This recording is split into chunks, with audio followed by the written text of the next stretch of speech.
kembali lagi bersama YouTube SMK Swasta Pancasetia. Kali ini saya ingin mewawancarain seseorang yang menurut saya tuh sih menegangkan ya guys, karena seseorang ini tuh sudah mempunyai jabatan. Jadi saya juga baru kali pertama untuk mewawancarai seseorang seperti ini. Jadi nggak usah lama-lama. Jika penasaran, pantengin terus. Pak. Ya, Selamat masuk. sore. Selamat sore. Yuk, Pak. Oh, ya. Nama saya Dea Gabriela Borutonga, biasa dipanggil Dea. Saya dari kelas 12 PKJ, Pak. Nah, saya dari tim konten ingin mewawancarai Bapak perihal tentang bantuan yang sudah Bapak berikan kepada siswa-siswi SMK Swasta Pancasetia. Bapak bersedia, Pak? Ya, boleh. Boleh. Baik, Pak. Nama saya Hidayah Apon dengan gelar Eskom, Sarjana Komputer. Saya sebagai Kepala Desa Sidomulyo, Kecamatan Aikuwo, Kabupaten Labuhan Batu Utara. Dalam hal ini saya kemari tadi sesuai janji saya untuk memberikan atau membagi sedikit rezeki saya ke anak-anak sekolah. Bantuan ini tertuju sama siapa aja sih, Pak? Maksudnya kan contohnya apa sama siswa-siswi SMK Pancasetia yang bertempat tinggal di Sidomulyo saja, atau bisa di luar Sidomulyo, contohnya Ekorsik kayak saya, Pak. Jadi mengenai pertanyaan pertama, sejarahnya di awal saya bersedia untuk mencalonkan diri sebagai kepala desa, saya itu punya janji bahwa sebagian gaji kepala desa saya salurkan untuk dunia pendidikan anak-anak yang sedang menempuh dunia pendidikan. Nah, dalam hal ini skupnya tentu saja untuk Desa Sidomulyo. Sejauh ini yang bisa saya berikan hanya untuk anak Sidomulyo karena nilainya itu kan tidak mencukupi. Kalau untuk skupnya kecamatan tidak mencukupi. Bahkan untuk anak Sidomulyo saja kadang masih sangat-sangat kurang. Itulah dia jawaban pertama. Kalau boleh tahu bantuannya berupa apa ya, Pak? Sebenarnya begini, bantuan ini kalau di SMK ini baru pertama ini, memang baru ini pertama kali. Sebelumnya saya sudah beberapa kali di SD, sekolah dasar SD Sidomulyo. Pernah juga di SMP Padang Halaban sekali juga pernah. Jadi kenapa lebih fokus ke SD? Karena memang dulu zaman saya sekolah di SD itu kan susah. Harapan saya kalau di anak SD ini jangan sampai apa yang saya rasakan waktu saya SD itu mereka rasakan. Saya dulu pernah mengalami sepatu saya koyak. Nah, saya pernah mengalami saya nggak punya tas saya sudah koyak-koyak. Jadi kalau untuk di SD itu biasanya barang. Nah, kemarin juga saya koordinasi dengan guru di sini. Itu sebagiannya barang, tapi mungkin karena kebutuhannya lebih ke yang lain, jadi saya yang ke lain. Jadi kalau dari kemarin dari SD, SMP itu kalau nggak sepatu, kemudian tas, bisa juga seragam sekolah yang nilainya hampir sama dengan yang sini. Gitu. Seyogianya itu seharusnya itu per saya menerima gaji. Nah, gaji kepala desa. Jadi janji saya itu gaji kepala desa sebagian saya akan sumbangkan ke dunia pendidikan anak-anak yang sedang menempuh dunia pendidikan. Nah, jadi sejauh ini lebih sering gaji itu tidak tepat waktu setiap bulan sekali. Jadi saya tidak bisa mengatakan ini sebulan sekali. Nah, kadang nanti per 3 bulan sekali, kadang per 6 bulan sekali begitu. Alasan Bapak nih memberikan bantuan ke siswa-siswi SMK Pancasetia apa, Pak? Sebenarnya tadi sudah terjawab sedikit tadi terjawabnya. Ini lebih detail. Ini lebih detailnya gitu. Berarti cerita sejarah ini, sejarah panjang. Aja, Pak. Ketawa-ketawa juga nggak apa-apa. Karena kan begini. Dari awal tadi saya bilang bahwa janji saya itu beralasan karena pada waktu saya dulu sekolah, orang tua saya itu tidak bisa mencukupi apa seluruh apa yang kita butuhkan pada saat sekolah. Nah, tadi pernah saya mengalami benar itu. Sepatu saya dulu koyak pernah. Dan karena kami juga dalam keluarga besar, ada 12, mungkin pada saat itu juga keadaan ekonomi tidak mendukung. Saya beberapa bulan pakai sepatu koyak itu, lama pernah. Kemudian kalau tas koyak itu sudah biasa, tas bolong-bolong itu biasa. Bahkan baju bolong, keteknya koyak itu pernah. Mungkin sekarang ya. Nah, artinya itu penderitaan atau sejarah hidup saya. Saya nggak mau. Kebetulan saya juga kan pernah jadi guru.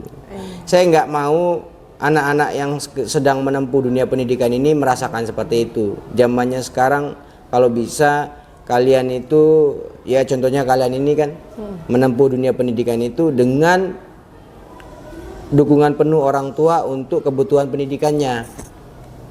Kita kan juga sering ini, saya juga pernah menemukan kadang ada anak SMK sini putus sekolah gara-gara tidak bisa bayar uang sekolah, kan ada kan. Nah, itu seyogianya jangan sampai terjadi, karena ketika kita mampu dan membuka diri untuk saling membantu. Kadang saya memberi bantuan bukan berarti saya berkelebihan, tapi saya berbesar hati dan berlapang dada untuk berbagi sedikit rezeki. Karena tidak semuanya bisa melakukan ini. Belum tentu orang yang berkelebihan mau berbagi. Jadi ini untuk pelajaran buat kalian bahwa jangan dulu berpikir kita lebih atau kurang untuk berbagi. Karena berbagi itu hal yang indah, berbagi itu bisa menambah rezeki kan. Kalau kita muslim itu ketika kita bersedekah itu barang kita, harta kita tidak berkurang, tapi bertambah. Suatu saat akan dibalas oleh Sang Pencipta Allah Subhanahu wa taala dengan berlipat-lipat. Nah, itulah alasannya. Jadi kan saya percayakan sama pihak sekolah. Kemudian sebenarnya setelah ada koordinasi dengan pihak sekolah, kita juga akan survei. Nama-nama ini layak enggak? Betul tidak? Nah, Kadang ada yang yang kita khawatirkan kan begini. Kadang karena si A ini dekat, karena si B ini kemanaan. banyak kayak gitu. Saya nggak mau seperti itu.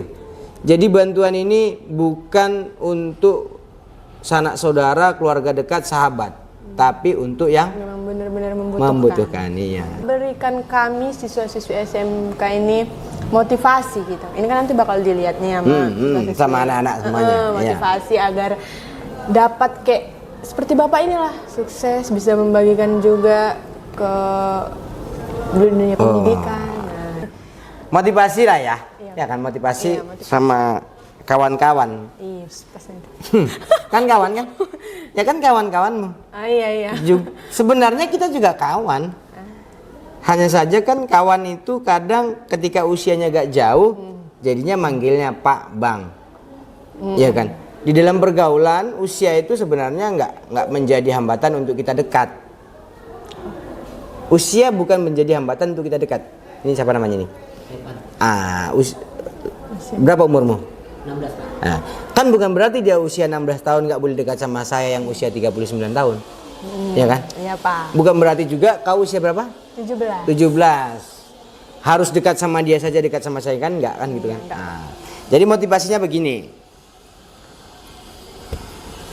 Sebenarnya kata sukses itu ada dalam hati kita sendiri. Kata kaya, kata cukup ada dalam hati kita sendiri. Ketika hati kita mengatakan kita itu cukup, kita pasti bisa berbagi. Tapi kalau hati kita mengatakan kurang, kita nggak akan pernah berbagi, nggak akan bisa berbagi. Nah, jadi motivasi untuk kawan-kawan yang pertama kali adalah buka hati lebar-lebar untuk mengatakan bahwa saya cukup dan bisa berbagi, membantu orang lain. Karena prinsip hidup saya begini. Sebenarnya kalau dulu saya sering mengatakan itu ke anak-anak. Prinsip hidup itu kalau saya selalu mengatakan jadilah orang yang berguna bagi sekelilingmu.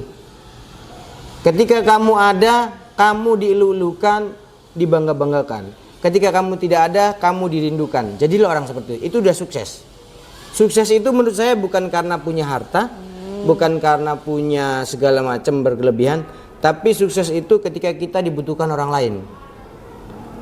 Tapi kalau kita bahkan kehadiran kita meresahkan orang lain, dan kalau bisa orang selalu berkata kalau bisa nggak enek si anu itu nggak usah di sini, pergi aja. Itu berarti kita masih jauh dari sukses. Nah, ketika kita sudah bisa dibutuhkan orang lain, kemudian buka hatimu besar-besar untuk mengatakan bahwa saya sudah cukup, bahkan lebih dari cukup untuk bisa berbagi dan saling tolong menolong. Duh, terima kasih. Oke, baiklah Pak, kayaknya cuma segini aja pertanyaan dari saya. Ya. Terima kasih buat Bapak yang sudah memberikan bantuan kepada siswa-siswi SMK Pancasila, juga sudah mau diwawancarai. Enggak pakai amplop ini ya? Enggak. Enggak ya? Enggak. Iya. Iya. Dan semoga Bapak dan keluarga selalu diberikan kesehatan, Amin. dilimpahkan rezeki, Amin.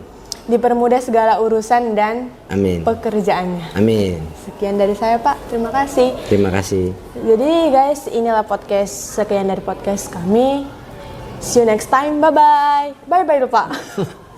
Assalamualaikum warahmatullahi wabarakatuh. Dan salam sejahtera. Selamat sore untuk kita sekalian. Sore Pak. Di sini Bapak ingin menyampaikan sedikit program atau janji Bapak pada saat mencalon jadi kepala desa. Janji Bapak itu sebahagian pendapatan Bapak serahkan untuk pendidikan yang sejauh ini SMK swasta Pancasila baru sekali ini. Biasanya lebih sering ke SD pernah, di SMP pernah. Jadi ini rezeki kalian. Mungkin nanti ketika ada lagi depannya bisa gantian, bukan kalian lagi. Jadi mudah-mudahan sedikit rezeki ini bisa membantu kalian dalam menggapai cita-cita, sehingga Bapak juga pernah dulu sekolah kesusahan biaya. Jangan sampai kalian putus sekolah atau tidak masuk sekolah gara-gara belum bayar uang SPP. Kemudian setelah Bapak serahkan ini, harapan Bapak ini jadi penyemangat kalian. Jangan nanti jadi malas lagi sekolahnya. Ya. M. Hafiz 11 TKR Dusun 4 Sidomulyo. Anaknya siapa kau? Anaknya Kasmadi. Oh, anak Pak Kasmadi ya. Ya, ini ya. Ini udah ya. Oke. Eka Saragi Dusun 4. Orang tuamu? Saragi. Bang Saragi ya. Ini. Oke. Dapi Dusun 1. Orang tuanya? Poniman Pak. Oh, anaknya Pak Poniman? Iya. Oh. Anak nomor 1 berarti? Anak nomor 2. Nomor 2. Abangmu? Kakak udah nikah. Oh. Norayanti Aritonang Dusun 2. Siapa? Pak Aritonang, Pak. Pak Aritonang. Oh, ya betul. Ah, kau pun. Lilis Dusun 2 juga. Anaknya siapa nama kamu? Sunardi, Pak. Sunardi ya. Ya, mudah-mudahan ini bisa bermanfaat. Mudah-mudahan jadi berkah dan jadi penyemangat kalian untuk belajar. Terima kasih. Assalamualaikum warahmatullahi wabarakatuh.